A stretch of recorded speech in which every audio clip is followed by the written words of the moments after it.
Então, caríssimos irmãos e irmãs, permitam-me uma breve palavra aqui de reflexão nessa noite do 27º domingo do tempo comum. A temática que o Evangelho nos propõe, a nível de reflexão, é a temática da fé. Há algumas coisas que são básicas, que são fundantes e elementares na nossa vida e que exigem de nós um mínimo de consciência, uma palavra que seja nossa, um entendimento muito particular, porque se nós entendemos minimamente sobre essas coisas, é natural que nós tenhamos mais facilidade de entender outras coisas que vêm à deriva, que vêm depois, que são sequência naturalmente dessas primeiras. A fé é uma dessas coisas. Todos nós devemos saber o que é fé, compreendê-la e ao mesmo tempo atingir o máximo que nós possamos nessa compreensão, alargá-la o tempo inteiro. E nós sabemos que os conceitos são dinâmicos, eles não são estáticos. A gente não pode se contentar com aquilo que já sabe sobre qualquer coisa, porque já disseram hoje coisas diferentes acerca daquelas, conforme tinham dito até ontem. Todos os dias tem coisas novas acerca de todas as matérias. E se a gente fica lá atrás, fixo, totalmente estabilizado naquilo que aprendeu um dia, vai ser passado para trás, vai ser deixado para trás. Quem para de caminhar não fica parado onde parou, fica sempre para trás. As pessoas vão passando, a vida vai passando, as experiências vão acontecendo, as novidades vão se sucedendo e a pessoa não sai dali. Então o mundo passa por ele batidamente e ele fica para trás. Então a fé é a temática do Evangelho de hoje. Eu queria fazer algumas considerações muito breves sobre a fé. Primeiro, existe uma fé sobrenatural de cada um em Deus? Claro que sim, mas antes dela, interessa-nos saber fomentar e desenvolver um outro tipo de fé, que talvez seja mais difícil. É a fé no âmbito natural. Uma fé humana ainda não é uma fé transcendente. Uma fé que é sinônimo de confiança, é sinônimo de crença, e que a vida exige de nós. Todos os dias a gente tem um ato de fé na vida. Por exemplo, quando a gente sai de casa e pega um transporte público, imagina alguém sai daqui e vai para Fortaleza, entra no ônibus, vai passar a noite inteira naquele ônibus. Você não conhece nada sobre a vida do motorista, de maneira alguma, e nem sabe se ele vai mudar e vai trocar de motorista lá no meio da viagem, mas você confia que aquele motorista vai levar você até o seu destino. Isso é um ato de fé, e muita fé. Você sai com a sua família um dia de domingo para comer num restaurante, você pede lá a comida que você deseja, mas você confia que quem está lá na cozinha colocou o tempero certo, não pôs veneno na sua comida. Não vou falar nem da bebida por conta do metanol, mas o fato é que nós temos um ato de fé todos os dias. Acreditamos nas pessoas, acreditamos em nós mesmos, acreditamos na vida, nos procedimentos humanos. E sem essa fé, apesar de todo o cuidado que devemos ter, naturalmente nós não damos o segundo passo para chegar à fé sobrenatural, a fé em Deus. Quem deseja acreditar em Deus precisa acreditar em si próprio primeiro, acreditar nos outros, acreditar nas coisas humanas, para depois chegar lá. Se você quer dar um salto imediato, sem qualquer interferência, mediação ou concorrência de qualquer outro elemento que seja na prática muito palpável e tangível, você não vai conseguir. Tem que experimentar, tem que tocar, tem que pisar nesse primeiro nível, nessa primeira escala, nesse primeiro degrau da fé, para poder ascender os degraus superiores. Então o problema não é falta de fé em Deus, não. Nosso problema é falta de fé em nós. porque os demônios também acreditam em Deus e nem por isso deixam de ser o que são, demônios. Há muita gente ruim na vida, muito bandido, muito assaltante, muito assassino, que acredita em Deus, se benze até antes de fazer a sua prática assassina, os seus delitos todos. O problema não é falta de fé em Deus, é falta de fé em você como imagem e semelhança dele, é falta de fé nas pessoas com quem você convive, é falta de fé nos instrumentos, nos recursos, nas ferramentas, nos potenciais que Deus nos concedeu, a partir dos quais devemos trabalhar para chegar aos lugares que queremos chegar. Esse é o primeiro fato importante em relação à fé. Segundo, a nossa fé é algo muito importante. Essa crença humana é muito importante. Tem um autor de longa data que diz assim: quer você acredite que pode, quer você acredite que não pode, você está certo. Quando eu acredito que eu posso alguma coisa, eu acabo por dentro dessa coisa. Quando eu acredito piamente que eu não posso, eu acabo não podendo. As nossas crenças, elas formam a nossa capacidade, constroem a nossa capacidade de agir ou a nossa inação. Elas nos põem para frente ou nos deixam estagnados onde estamos. Elas nos alavancam ou nos jogam para trás e nos deixam paralisados diante da vida. E é por isso que é muito importante a gente saber de que maneira a gente está construindo o conjunto de crenças da gente. Caso contrário, a gente vai deixar que essas crenças se formem de forma espontânea, aleatória, de qualquer jeito, e elas acabam sendo aquilo que não nos é favorável, que não nos ajuda, que não nos leva para frente. Pelo contrário, nos atrasa totalmente a nossa vida. Quando a gente diz que acredita, as coisas acontecem. Quando a gente diz que não sabe, não acredita, não pode, a gente não sabe, não acredita, não pode. Lembro-me imagine aqui, por exemplo, a mulher está em casa num dia de domingo como esse, fazendo almoço, muito ocupada, muita gente em casa, e ela quer terminar o almoço logo, já está atrasada. E aí o marido está ali na televisão, e ela diz: meu bem, por favor, vá ali na despensa, pega o sal para mim. Ele sai da televisão com a cara de quem não gosta, porque foi atrapalhado no programa dele, no futebol, no meio da tarde. E ele diz: mas eu não sei onde é que está o sal. Ela diz: está bem aí na segunda prateleira, bem na sua cara. Ele entra lá, olha com a cabeça dizendo: eu não sei onde é que está o bendito sal. Ele já disse para ele mesmo que ele não sabe onde é que está o sal, então ele não sabe onde é que está o sal. Ele olha para o sal está na frente dele, é um saleiro, tem um nome bem grande, Sal, mas ele não vê esse nome, porque ele já disse que não sabe onde é que está o bendito sal. E lá de dentro ele grita: não diz que eu não sei onde é que está o sal? Ela chega: se eu fosse uma cobra, já tinha lhe picado. E tira o sal dos olhos dele e entrega nas mãos dele. Quer eu diga que sei, quer eu diga que não sei, eu estou certo.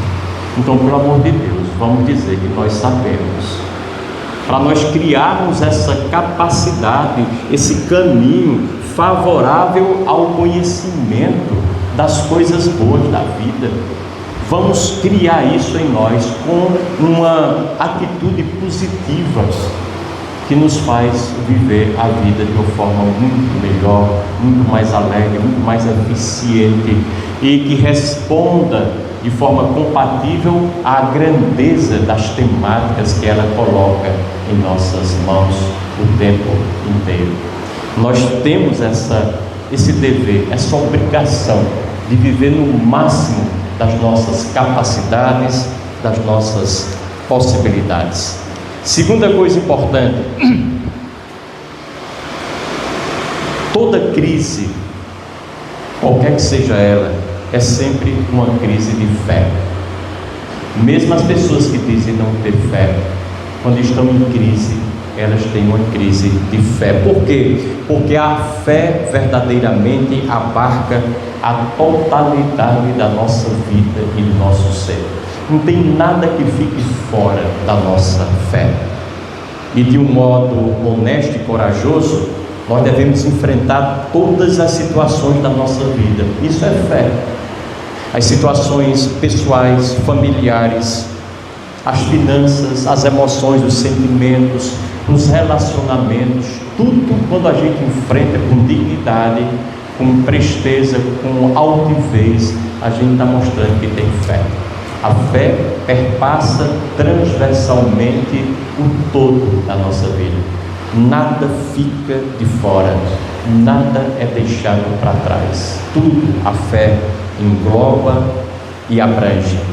Terceira coisa, a fé não é uma teoria, não é um conceito, não é um argumento bonito e convincente, não é uma palavra fervorosa. E às vezes a gente acha que basta dizer que a gente tem fé para que a fé nasça. Não, a fé é um comportamento fervoroso. A fé é aquilo que a fé faz. Parafraseando Santa Teresa d'Ávila, Jesus dizia: nem todo aquele que diz Senhor, Senhor entrará no reino dos céus, mas aquele que faz a vontade do meu Pai que está nos céus. Mais uma vez, é a prática de vida, o comportamento concreto que interessa a Deus. São Tiago dizia: a fé sem obras é morta. E ainda provocava: mostrem-me a fé de vocês, que eu lhes mostro as minhas obras. A obra da gente é quem diz se temos fé ou se temos ausência dela. A pergunta é: qual é a nossa obra? Qual é a nossa ação? Quais são os frutos que nós deixamos, os rastros que nós firmamos na terra a partir da nossa presença nela? E a resposta a essas perguntas vai determinar a nossa fé ou a inexistência total dela. Depois, a teoria não é a fé, só a explicação. A teoria só é a tentativa de explicitá-la. Assim como, por exemplo, a placa de sinal de trânsito não é o destino, é apenas uma indicação. Assim como a maquete não é um prédio feito, não é edificação, é apenas uma projeção. Assim como o mapa não é o território, nosso conceito, a nossa vontade não é a fé. A fé precisa que a gente arregace as mangas e mostre-a concretamente. Caso contrário, ela simplesmente não existe. Terceira coisa importante: fé não tem nada a ver com religião. Esse é um dado fundamental. Falta de fé também não tem nada a ver com falta de religião. E é bom que a gente comece a separar esses departamentos, porque nós somos especialistas em misturar tudo na vida da gente, juntar tudo, confundir tudo e mais alguma coisa. Às vezes, alguma pessoa chega para mim e diz: padre, olha, eu estou tão afastado de Deus, padre, nunca mais eu vim à igreja. Eu digo: opa, vamos separar as coisas. Você está afastado da igreja, não está afastado de Deus, porque você acabou de dizer que nunca mais veio à igreja. Deus não coincide necessariamente com a igreja. Podemos encontrar Deus na igreja, sim. Tomara Deus que nós o encontremos aqui, mas podemos não encontrá-lo.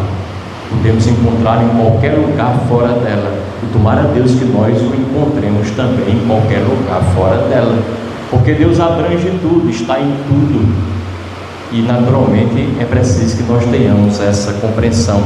Outras pessoas dizem: padre, eu estou sem Deus, padre, nunca mais eu rezei. Padre, vamos separar essas coisas direitinho.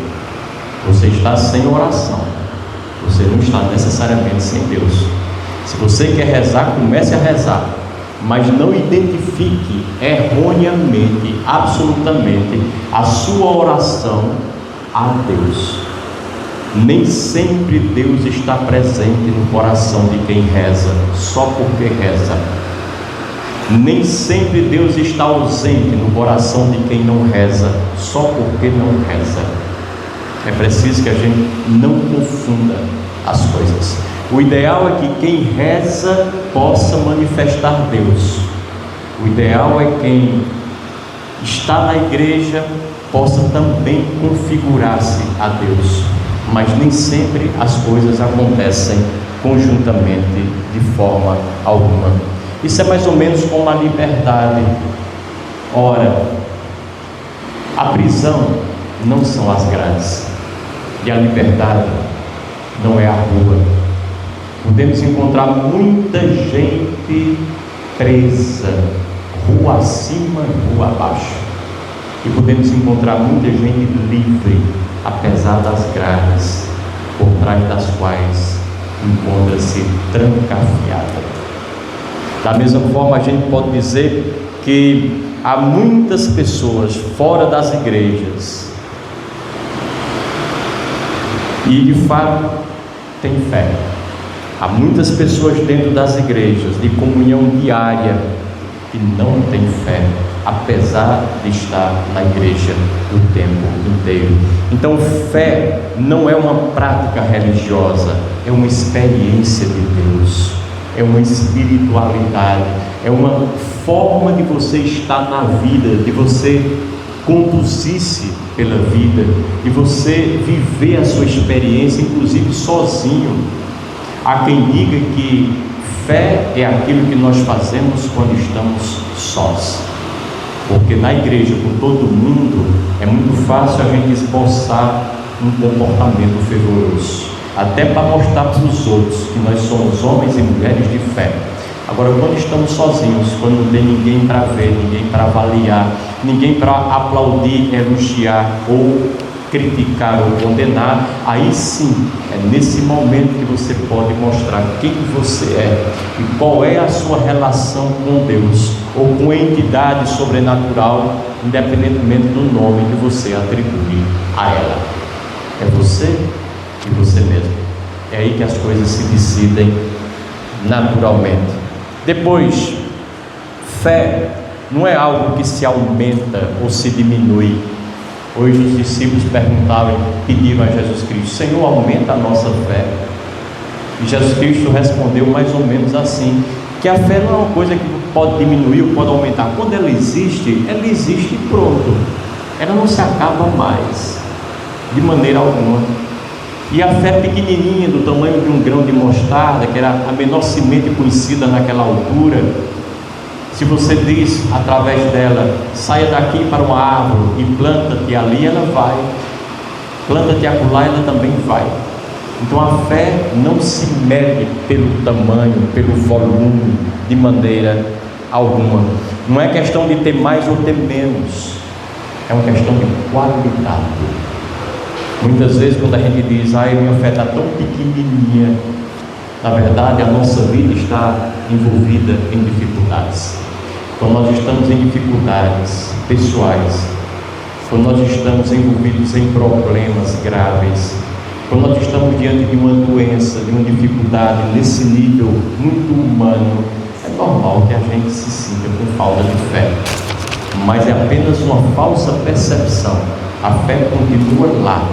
Você é quem está passando por problemas. Resolva seus problemas humanos e a fé volta a aparecer. Ela reaparece no lugar onde sempre esteve e de onde nunca saiu. Mas quando a gente está obnubilado com coisas dificultosas, a gente vai ter dificuldade de ver aquilo que sempre existiu em nós. Então cuidemos da nossa vida e naturalmente nós melhoraremos essa percepção falsa da fé. Porque a rigor, caríssimos irmãos, não existe evolução espiritual. Muita gente diz assim, e a gente compreende quando uma pessoa fala: eu estou aqui para evoluir espiritualmente. O espírito não evolui. Como dizia São Paulo, o espírito está pronto, agora a carne é fraca. Quem evolui é a carne. é o corpo, é a cabeça, é a mente, é o coração, são coisas humanas que nós trazemos conosco. Aí sim, essas coisas mais evoluídas, mais compreendidas, mais desenvolvidas, elas vão nos tornar cada vez mais dignos da nossa espiritualidade, do nosso espírito, da nossa alma, que está no tamanho dele. Não tem evolução espiritual, de maneira alguma. Uma criança com 4 anos de idade, ela não é menos evoluída do que o pai dela, que tem 40 anos espiritualmente. Não, apenas o físico dela ainda não conseguiu compreender algumas coisas que o pai com 40 já compreendeu. É só uma evolução corporal, o espírito continua sendo o mesmo. Aliás, não há diferença entre alma e alma. A alma de uma pessoa que falece com 80 anos é do tamanho da alma de uma pessoa que nasceu morta e foi tirada, falecida do ventre materno antes de nascer. É a mesma alma, não há evolução espiritual. Deus quer que nós evoluamos o nosso corpo, com a nossa vida, com as nossas percepções, com as nossas experiências, para que cada vez mais a alma seja valorizada em nós, naturalmente. Depois, ter fé, e esse é um elemento importante. Ter fé não é deixar de ter dúvidas, não é deixar de questionar, não é deixar de interrogar. Aliás, uma fé que não aceita dúvidas, uma fé que não se deixa questionar, é uma fé temerosa, é uma temeridade, nos mete em medo, pode se tornar uma fé ingênua, uma fé boba, uma fé infantil, uma fé imatura e infantilizada. A fé tem que resistir aos embates dos questionamentos. Nossa Senhora fez isso. Quando ela recebeu o anúncio de que seria a mãe de Jesus, ela perguntou ao anjo: mas que história é essa? Por que você está dizendo uma bobagem dessa? Como é que eu vou ser mãe se eu nem tenho relação com meu marido ainda? Ela questiona o anjo, ela questiona Deus. Isabel também, sua prima, quando estava grávida de João Batista, faz o mesmo questionamento para o anjo. A fé precisa do nosso questionamento. Deus não quer que nós dispensemos a nossa cabeça, a nossa inteligência e acolhamos cegamente os seus postulados. Não, Ele quer que nós questionemos, perguntemos, testemos os seus postulados na nossa vida. Aliás, um grande líder espiritual, muito antes de Jesus Cristo, já dizia isso.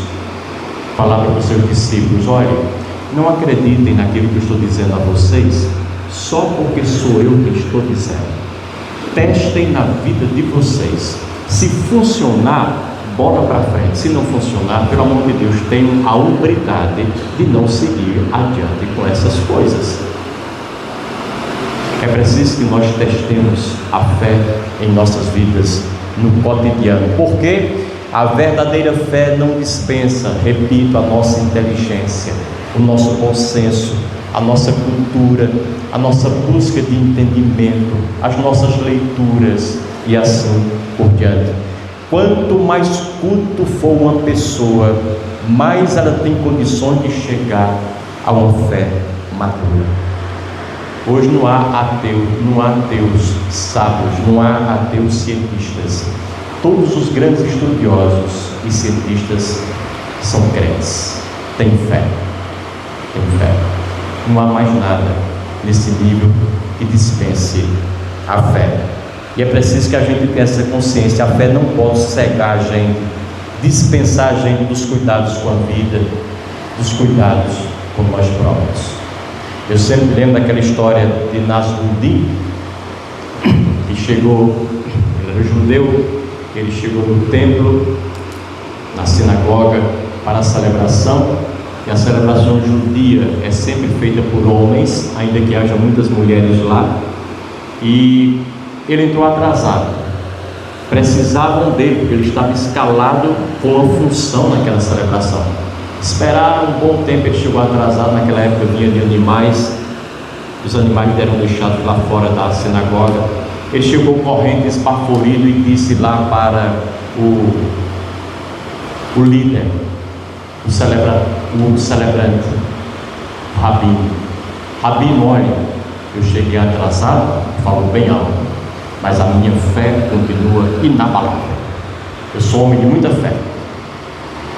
A minha fé é tão grande, rabino, que eu lá fora nem amarrei o meu jumento.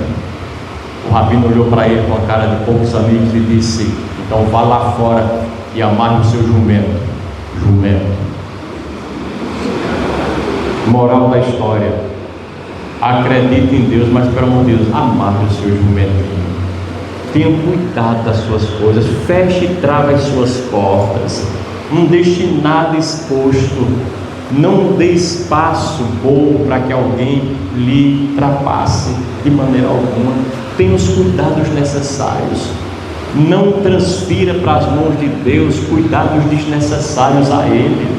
Deixe para Deus apenas aquilo que é da suma e exclusiva responsabilidade dele, ou seja, aquilo que você não pode fazer de jeito nenhum, mas o que você pode fazer, pelo amor de Deus, faça, e faça bem feito, e faça já, e faça com digna e responsavelmente. Esse é outro dado. Conclusão: não basta ter fé, não basta desejar ter fé, não basta dizer que se tem fé para que a fé aconteça. A fé nasce da consciência, da atitude concreta, de uma certa disciplina, de um certo treinamento, de um caminho que nós escolhemos percorrer.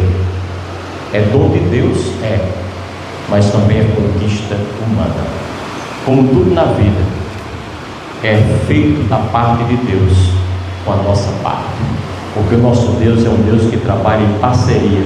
Ele não trabalha sozinho, não quis trabalhar sozinho, podia ter feito, mas não quis caminhar por aí. Trabalha sempre conosco. Vocês se lembram, eu já contei para vocês, mas como vocês não eram vocês, a maioria, é sempre bom contar de novo para ilustrar aquela história do paulista que estava andando ali por Minas, e diante de um roçado bonito, tinha lá um mineirinho fazendo o seu trabalho. Ele parou, achou aquela roça muito preparada para o plantio e puxou conversa com o mineiro. Boa tarde. Ele está. Diga uma coisa: de quem é essa roça aqui? De quem é essa terra tão bem trabalhada? Ele disse: modesta parte é minha. Ele disse: quem é que trabalhou essa terra para deixar toda arrumadinha desse jeito? Ele disse: modesta parte fui eu. E o paulista disse: o senhor e Deus, não foi? Ele disse: tirou o chapéuzinho, eu e Deus. Mas aqui para nós, o senhor devia ver como esse negócio estava desmantelado quando ele trabalhava sozinho. Deus não trabalha sozinho. Tudo fica desmantelado quando nós deixamos as coisas acontecerem nas mãos de Deus. Aliás, eu me arrisco a dizer para vocês, e não vou interpretar mal: Deus não vai fazer nada por você. Pode acontecer um milagre? Pode, mas milagre não é feijão com arroz de cada dia. E não vai fazer nada por você, porque já fez, pelo amor de Deus. Já lhe deu tudo, todos os instrumentos, as ferramentas, os recursos potenciais, as aptidões, os carismas, os dons, as capacidades, a inventividade, a criatividade humana. Está tudo aí, está tudo aqui dentro da gente. Vamos então pegar nessas coisas e resolver a parada. Nessa hora eu faço a minha parte, e a minha parte encontra ressonância na parte de Deus, que já está feita desde sempre. Aí sim, unimos o útil ao agradável. Nós fazemos e Deus continua a fazer o tempo inteiro. Essa é a obra que representa e simboliza a nossa fé naturalmente. E aqui, em vias de término, eu diria para vocês uma coisa que eu acho fundamental, e é uma dimensão nova que a gente pode explorar quando se fala da fé. A fé cristã nos faz superar aquelas perguntas de autorrealização. Quem sou eu? O que é que me realiza? O que é que me faz feliz? Tem muita gente que diz assim: eu estou aqui nesse mundo para ser feliz. Nós compreendemos quando alguém fala isso, mas nós não estamos nesse mundo para ser felizes. Nós estamos nesse mundo para viver a vida. E a vida é um pacote cheio de felicidade, mas também cheio de infelicidade. Tem coisa boa e coisa que não presta. Tem gente boa e gente menos boa. Tem coisas que nos alegram e coisas que nos machucam, maltratam, nos trazem sofrimento. Então a gente está aqui para viver e viver plenamente. Então é essa história de dizer: o que é que me realiza, o que é que me faz feliz? Não. A fé nos convida a olhar antes para a nossa destinação. É a descoberta consciente daquele para quem nós vivemos, daquele que nos gerou, daquele que comanda o nosso destino. Porque se eu encontro o meu destino, eu encontro a minha realização. Sendo assim, à luz da fé, eu não devo perguntar o que me realiza. Isso é uma ilusão, isso é uma vaidade. Eu devo perguntar simplesmente: para quem eu vivo? E se eu estou vivendo a partir dos ditames daquele que me deu a vida? Se a minha vida está em conformação, em conformidade cada vez mais com a minha destinação de filho e de filha bem amados de Deus. Por quê? Porque não adianta a gente passar a vida todinha aqui vivendo feliz, grandemente, sobejanamente, se a gente perde a vida da gente, perde a essência da gente, perde a alma da gente. E Jesus já dizia: de que vale ao homem ganhar o mundo inteiro e se perder de si próprio? Não vale absolutamente nada esse esforço. Ganhar quantos anos aqui? 50, 70, 80, 90, quem sabe estourando um pouco mais. Isso é muito pouco. Quantos anos a gente vai viver? Algumas décadas? E eu pergunto, e já fiz essa pergunta a vocês antes: e por quanto tempo nós vamos estar mortos? 100 anos? 1000? 1 bilhão? 100 milhões de anos? Vamos estar mortos por toda a eternidade.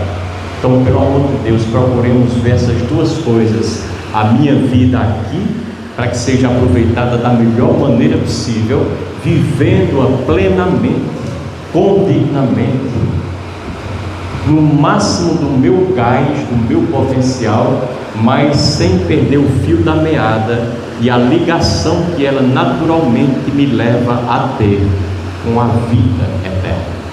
E aí, tudo aquilo que eu vou fazer aqui, eu preciso perguntar: o que eu estou fazendo agora, ou prestes a fazer, está em sintonia com o que eu quero viver depois, quando eu estiver morto?